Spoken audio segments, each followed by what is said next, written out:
Hello and welcome to the Artist Collective radio show. I am your host, Shashana Pearson. I am an actress, comedian, writer, et al. I am so excited for my guest today. Sarah Ann Adams is a director, a writer, an actor, a very funny person, and a genuinely great soul. So I am so excited to see her. It's been way too long to talk to her about, find out all the stuff that she's doing, all the new things, how her life has changed since I saw her last, which has been a while. So there's been a lot of changes. She started a comedy duo with her best friend called the Monthly Junk, which is how I first learned about her. She has directed movies and commercials. She's performed in movies and commercials. Her work has appeared at South by Southwest, the USA Film Festival, Women's Texas Film Festival, and many, many, many other places. Sarah is a great person. She is fun, and I can't wait to find out what she's doing. She also started something super new called the TV Watching Club, so we're going to find out all about that. Sarah, thank you so much for joining me this morning. How are you? I'm so glad to be. I'm good. You need to introduce me wherever I go. That was fantastic. I feel so good about myself now. Well, you should. You have a lot to be proud of. You've done so much. I'm one of your biggest fans. Well, ditto. Big fan of yours too. Thanks for having me. This is fantastic. Sure. So tell me about. Let's start with acting, since that's what I kind of know you for first, acting and improv. As far as I can tell, you've always been an actor.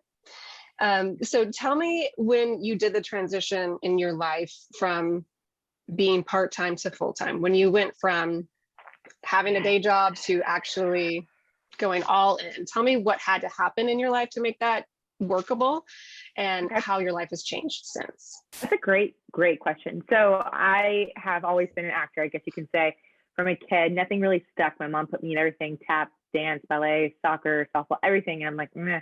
And then I discovered acting when I was about 4th or 5th grade, and it stuck and I loved it. And it wasn't until I went to college determined to major in acting. I don't think it was until that point that I realized, like, oh, you could do this as a career. I didn't understand that. And then I was like, you know what? I really want a 401k and a salary. So I changed my degree. I was a theater major and I graduated with a different degree and worked 7 years in the corporate world. I was never content. And I realized it was not the job, it was me that was the problem. I was a round peg in a square hole, so they say. And in 2011, I decided to take acting classes again, just as a hobby. It was never meant to be a career. It was not my intention. It was just me saying, you know, I have this hole that I want to fill and I feel great when I perform. So let's just start taking classes. And that was in January of 2011. Fast forward a year, and after classes and more classes, and then getting an agent and headshots and booking my first commercial and then booking another commercial. That was around October. I was taking time off my job. I was in a place where, like, I can't keep doing both a full-time big girl job and this if I want to do it. So I sat down with my husband. He's like, yeah, you totally quit. You don't like your job. I'm like, oh, yeah, you're right. I should totally quit. I don't like my job. So December 2011, I quit my job, a great paying job to do this full time. And it was the most scariest thing I've ever done. But at the same time, it wasn't, because I think when you're in that moment, in that crossroads, you're kind of like blinders on, where you see your goal and this is what you want to do. So that's what you're focused on. You're not distracted by reality, I think, of the situation. And coinciding with me quitting my job, January 2012, I started improv for the very first time. And that was the biggest blessing, because my improv journey mirrored my real life journey to a T. It allowed me to kind of accept what comes my way and say yes to opportunities and say yes to disappointment and say yes to life, while also just letting chips fall where they should. I know as you as an improviser, you learn a lot of this letting go. Like you can't walk into a scene knowing the end. You have to walk into a scene with nothing, and it's terrifying. So that's kind of how I made the journey from being exploratory with my acting as a hobby and deciding it to make a full-time career. And since 2012, that January, the first year was so hard. It was, and I don't mean hard as in making money or hard as in the challenges of auditions and stuff like that. It was more of a hardness and a challenge to trust that I made the right decision and to trust, I hate this term, but to trust the process, right? Well, what made it hard for you? If it wasn't about the finances and that sort of thing, Well, what part was? It was the constant, am I doing the right thing? Was this the right thing to do? Why am I not booking more? Understanding the life as a full-time actor, because going from a full-time job for 7 years in the corporate world and what I was doing was marketing and advertising, there's always tangible deliverables and there's a return on investment. Like you can calculate a certain percentage based on purchases and stuff. So that first year, for example, I would keep a spreadsheet of every audition I went on, if I got a call back, if I booked, who it was with, like all these tangible deliverables, if you will. And I figured out a ratio. And so like, oh, I should be booking this month, this much.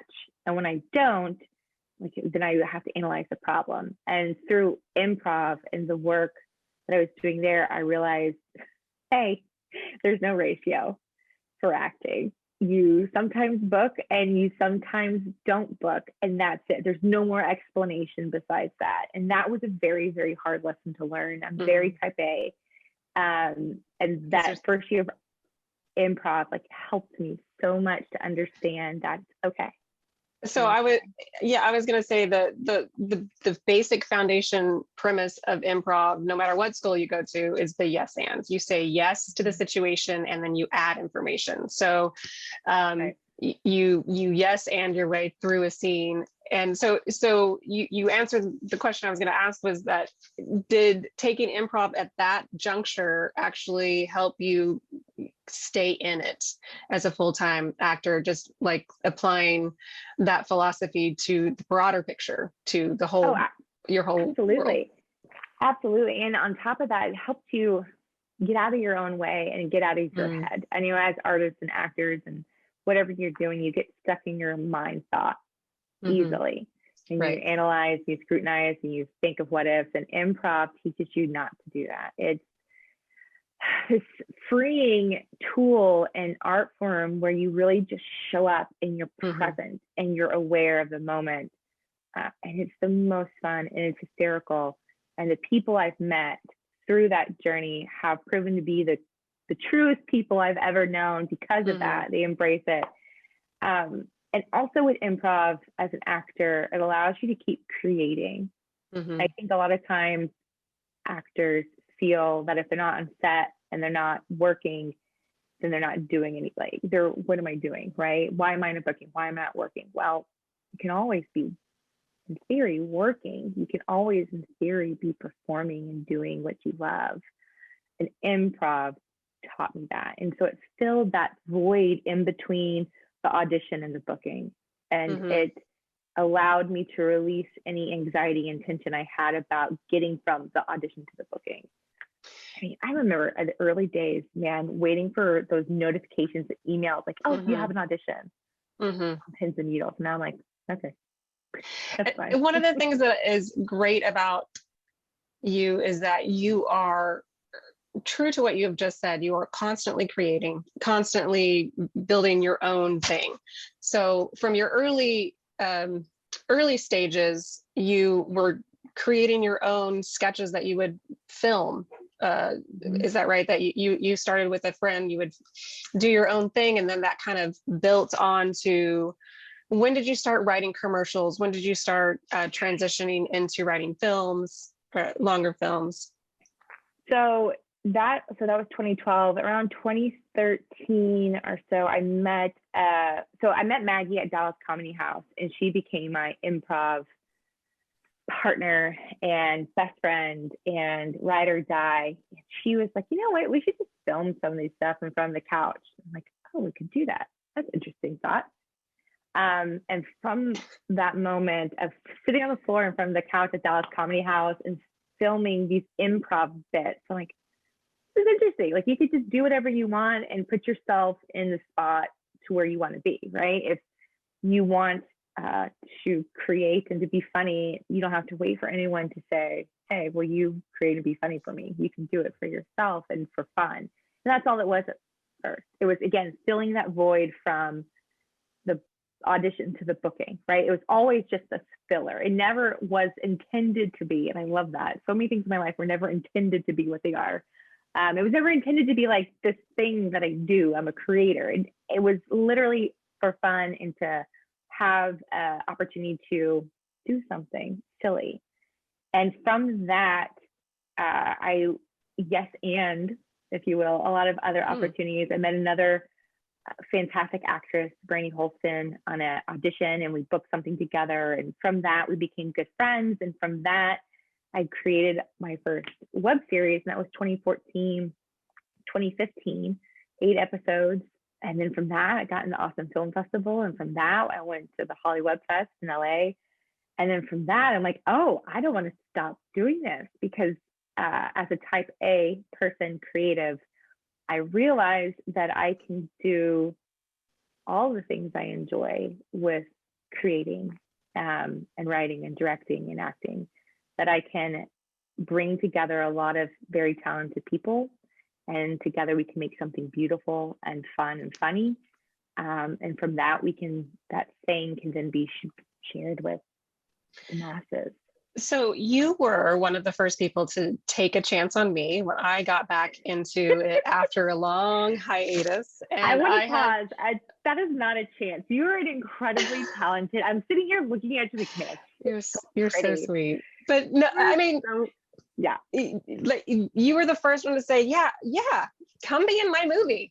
Come do that. And I think, and you really didn't know me very, very well. You might have been in some of the improv or the Dallas Comedy House performances that were happening that I was completely blind in because I was terrified.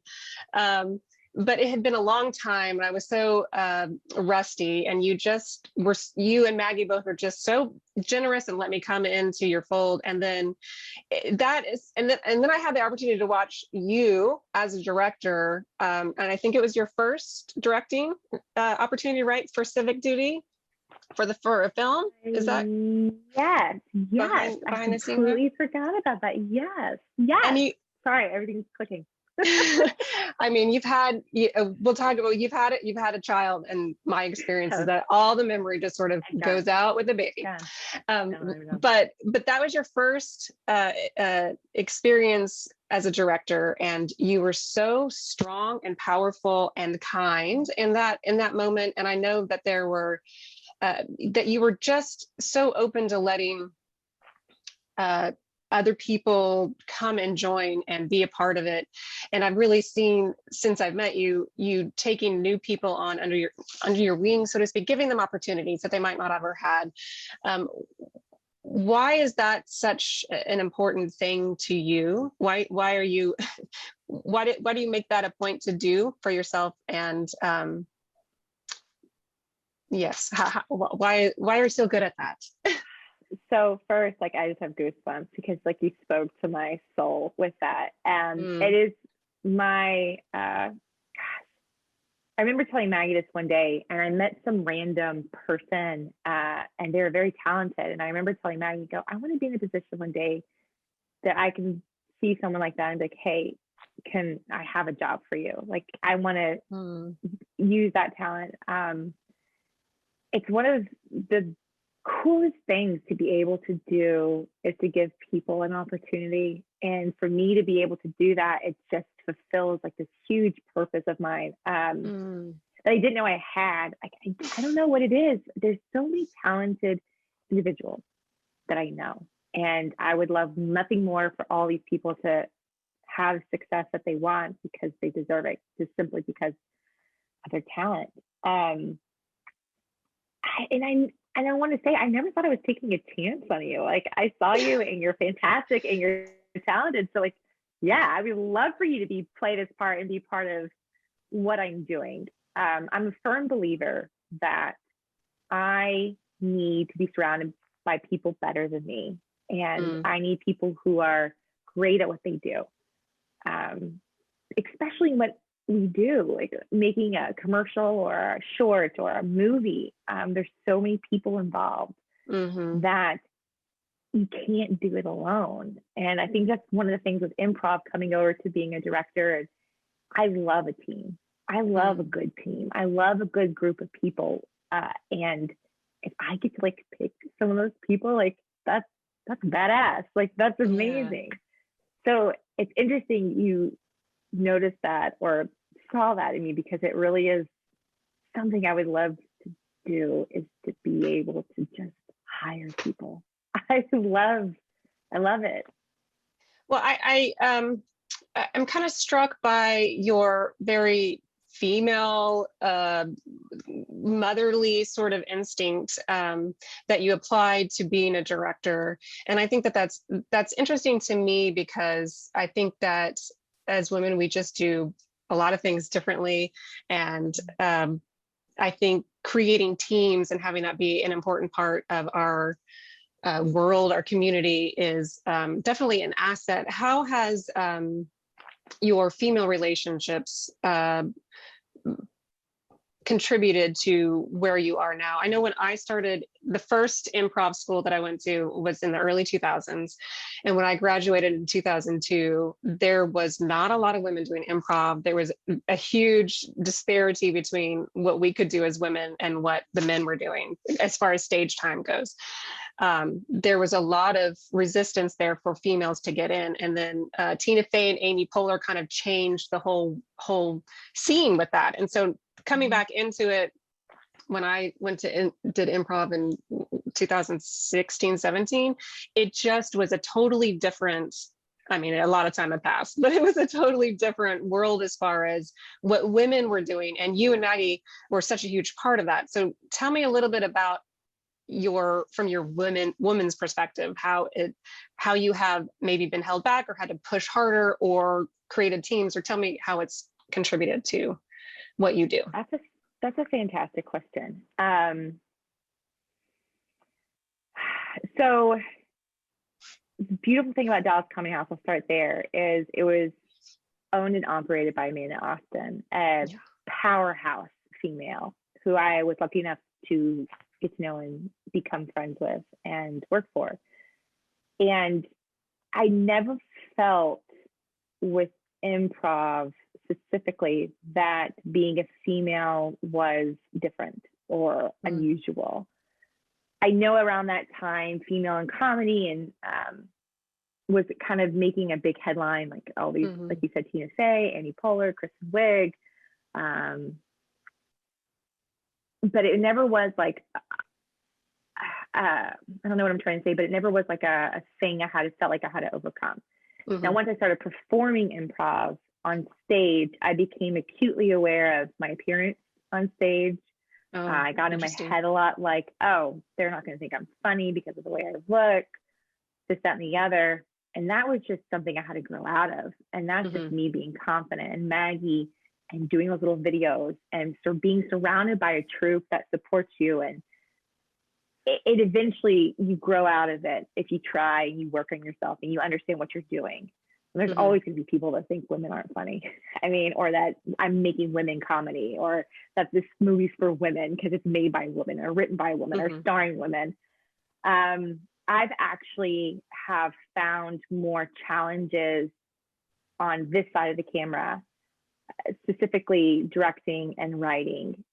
I come to things with a female perspective, honoring a woman's point of view, honoring, for me, like now as a mom, challenging those stereotypes and those narratives, because I can, like, I have a valid point. Like now when I get scripts, I'm like, oh, this wasn't written by a woman and you're writing for a woman, or this isn't written in a mother's voice. It's interesting because like I just finished these spec spots that I wrote and directed, and everyone along the way has been a man. And they're fantastic. I'm surrounded, like my executive producer, Brett, is one of the best people I know. And my DP, Andrew Hayjack, is a dream to work with and so much fun. But you're just like, man, there's just got to be more females that want to get into this. So it's strange, and I don't know why it is, except again, it goes back to opportunity. And if I can give someone an opportunity to be that person on set, or produce something, or direct something, or write something, it just makes the work better. I know I don't think I really answered your question, because it's just so interesting being a woman in this business for so many myriad of reasons. And for me, because of all that I do, from directing to writing to acting, they each have their own challenges. Now, one of the specific reasons I did transition more to writing and directing as opposed to acting is because I felt the roles that I was getting weren't the roles that I wanted. And that's because there just weren't enough of them. The strong, funny female character. And I decided not to wait for those anymore.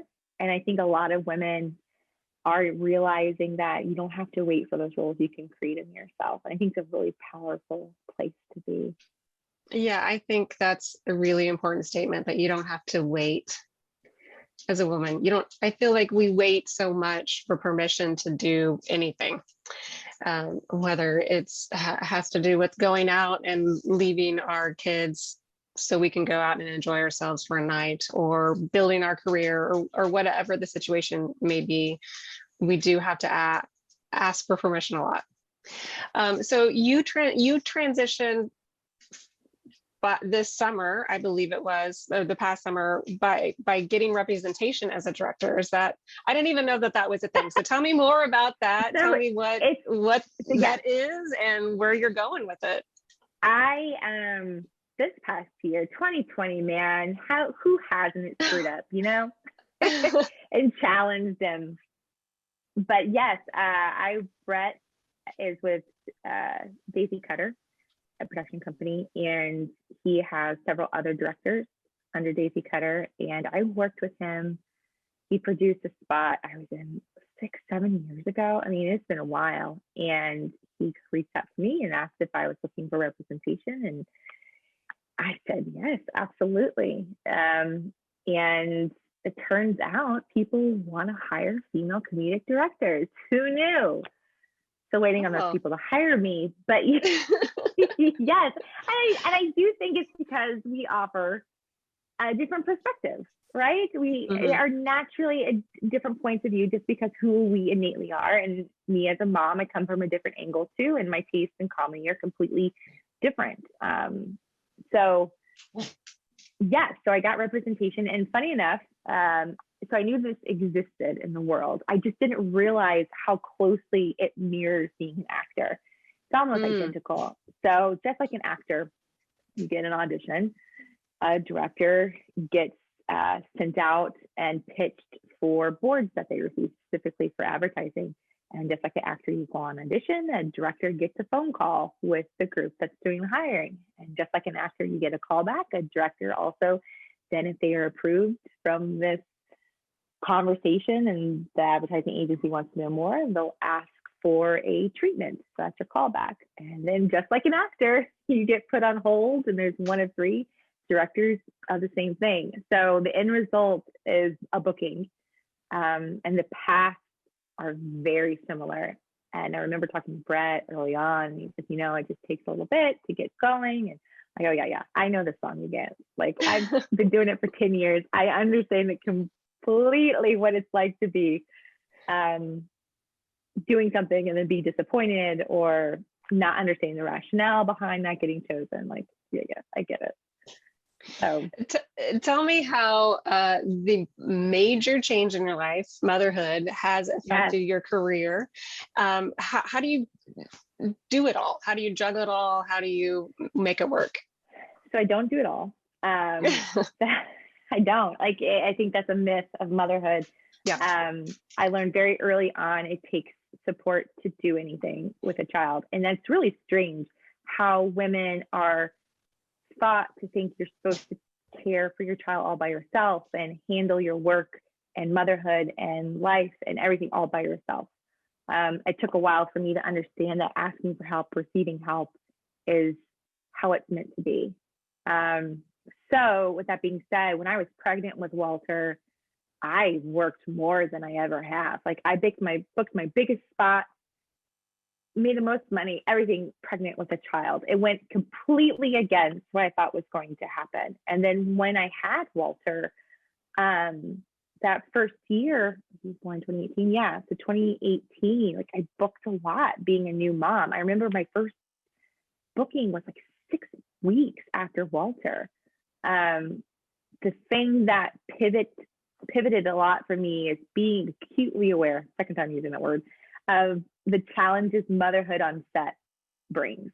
Pumping, having room to pump, understanding that your baby's going to be waking up while you're gone and constantly having your mind someplace else and working on focus and then making decisions based on motherhood. Meaning if I had an audition come up that was in Austin, I would then ask myself, is it going to be worth the drive down to audition for this role and then potentially having to drive back down again for a callback and then drive back down again for a booking? So your filter changes and what you think is valuable or not. And the fears of, I'm going to be judged now, I've gained weight, I look different, will people still think I'm funny, pop into your head. Like, being a woman is hard. And being a mom is, I don't want to say harder, but it adds a whole filter that you didn't know existed in your life. It's almost when your child is born, your body is exposed to new emotions that weren't there before. Adding your mom guilt, like instantly. Second chances, doubting yourself, understanding if you're making the right call. Like, it's like there's a veil on some part of your brain that only gets removed when you have a baby or become a mother somehow, because your paradigm completely shifts. Totally. So being an actor and a mom was two colliding, very intense emotions that took a lot of adjustment period. But I will have to say, being able to be an actor and a mom is the best job I could ever have, because it allows me to be home with my child, but also work, which is why COVID was so hard.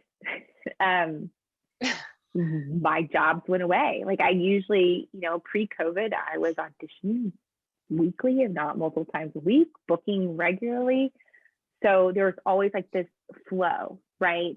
Audition. So Walter was with my mom and then I would come home, or I was booking. So there's always this change, right? It wasn't just at home all the time. And then with COVID, I was at home all the time. Even with auditions, I was at home. Callbacks at home. With a toddler. With a toddler, a 2-year-old toddler at the time that doesn't understand, hey, you gotta be quiet. I'm about to do this thing. But that also means I could only film or tape at nap time or at bedtime. And if you have a child, you realize none of those things are certain. So it's like this constant work all the time. There's never a break. And so last year, I had a handful of auditions and a handful of right of first refusals. Around November, I talked to my agent. I'm like, I can't keep doing this because it's a mental strain. I need to have some pause right now, because if I'm not going into auditions, if I'm still expected to tape, edit, submit everything, I don't have the capacity for rejection still. Like, I just need to focus on one thing. And my agencies, they're the best. So she's like, yeah, sure, take all the time you need.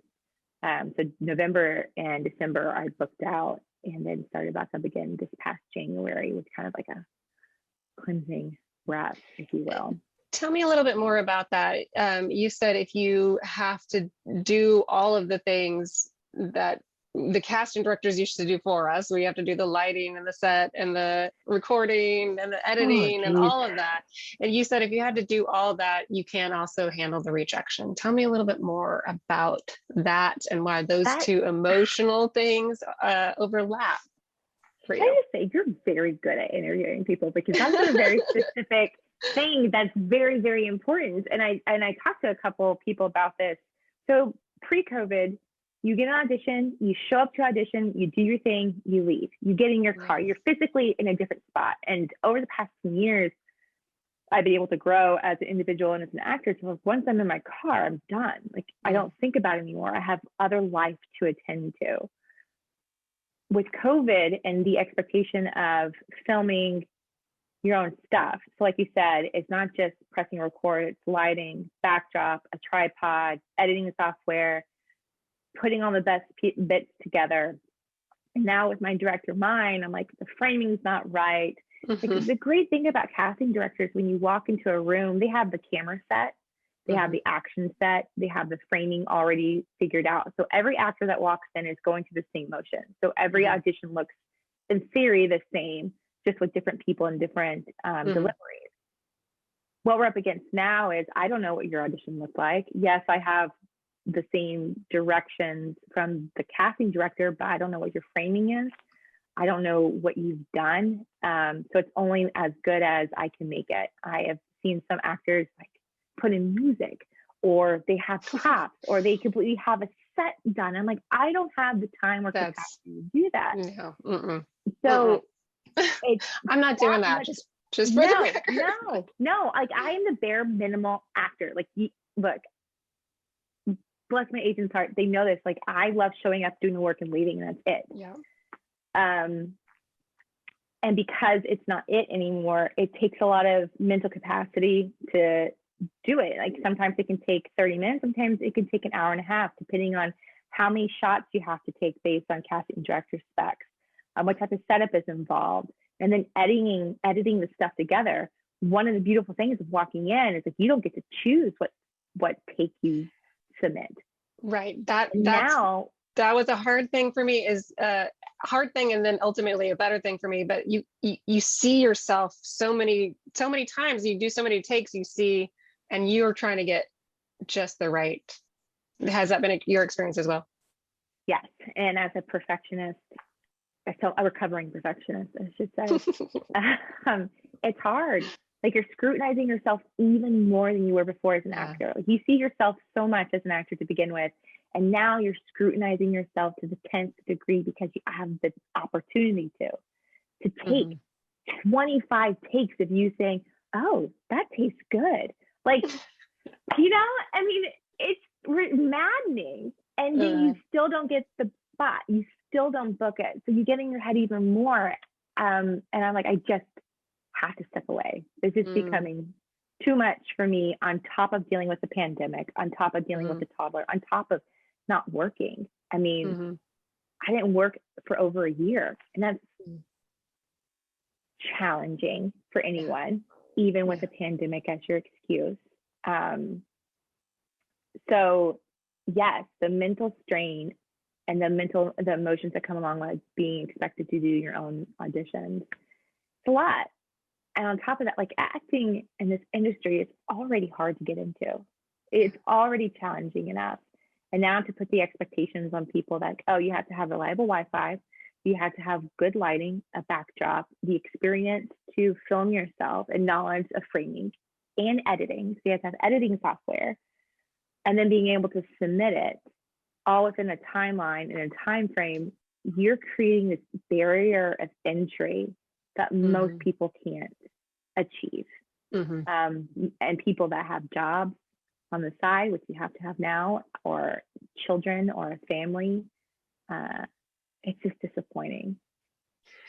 So is there anything from the pandemic, the shift in how we do things during the pandemic, is there anything that you hope stays, that you like the process of, or is it really kind of not your favorite?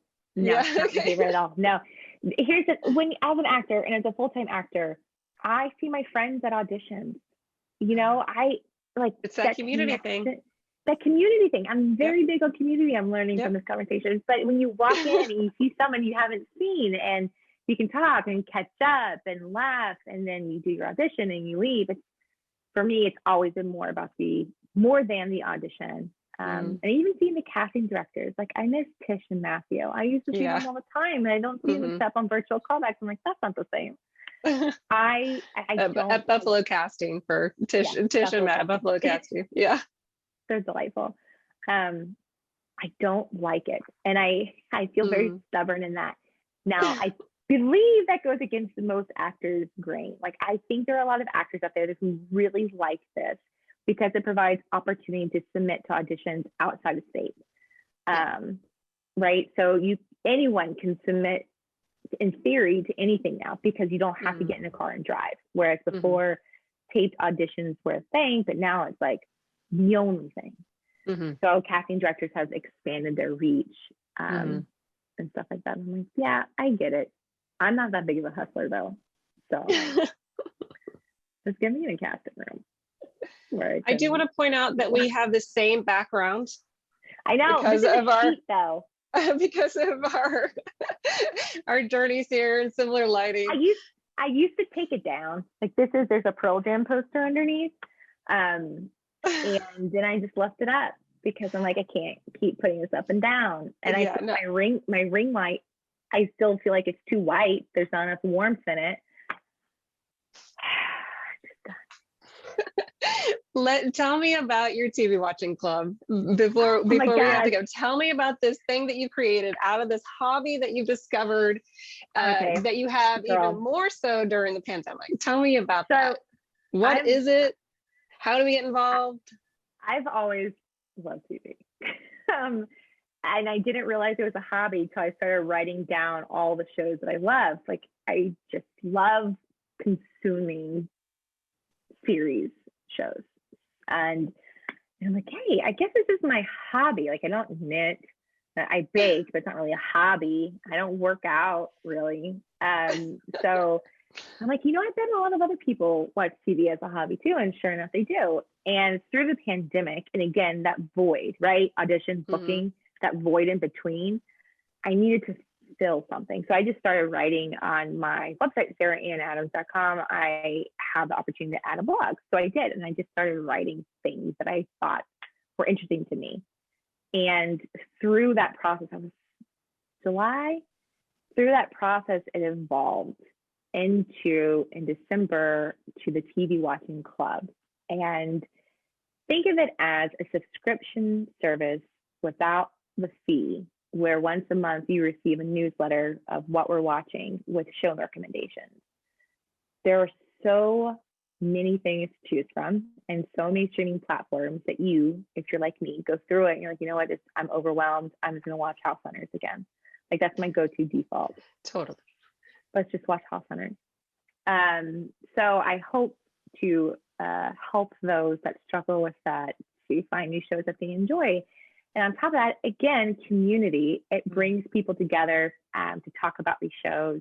Ray did a fantastic guest blog post about the water cooler and how in a pandemic world where you talk around the water cooler about TV shows, that doesn't exist anymore. So now this kind of is like a virtual water cooler. People can talk about what they're watching. And it's brought me so much joy just from writing and creating and talking with other people and researching new shows and finding interesting television and not so interesting television. We have 150 members now, which is cool. Yeah. And I'm like, great. That started with 20, 150. I'm like, it doesn't really just like mean anything, but it's 150 people who are interested in TV. And so what are you watching right now? What's your favorite? What's going on? We are in month of April, and this month was Mayor of Easttown with Kate Winslet on HBO Max. And we're only in 2 episodes in, and there's 7. It's fantastic. It's amazing TV. It's very well written. Kate Winslet is fantastic whenever she does. Yeah. But this show is so layered and deep. I will caveat it and say it's heavy. It's a crime, murder mystery, whodunit type of thing, and it's very heavy. Like it's very deep. That sounds right up my alley. I love those heavy ones. Oh, it's so good. It's so good. So that was April. March, what did we watch? So January was WandaVision. February was Lupin, which is a French kind of Ocean's 11 type of TV show. Okay. March was Last Chance U basketball, a documentary series about a junior college in California, which was great and heartbreaking because they did it in 2019. So it ended with 2020. And as we all know, like everything shut down. So lots of heartbreak. Yeah. Lots of heartbreak. And then this month was Mayor of Easttown. So if you sign up at tvwatchingclub.com, you not only get like the monthly what we're watching, but I also provide 3 sub recommendations. Fantastic. I will put all those links in the show notes so anybody can click on them and go there. I think that's all the time that we have for today. Is there anything else? Anything else? No. What else that we need to talk about? Anything else that people need to? I'll put your website, TV Watching Club, so people can go sign up and get connected with that too. Thank you so much. Thank you. You're so good at this. Oh, well, thank you. I love it. I love it. I love talking to people and finding out their stories. Thank you so much for coming on and joining me. And if you are new here, please like, subscribe, or whatever one does. We'll have more. I've got more to come. I got more to come. So please keep watching, stay tuned. And thank you, Sarah, so much for joining us. Absolutely.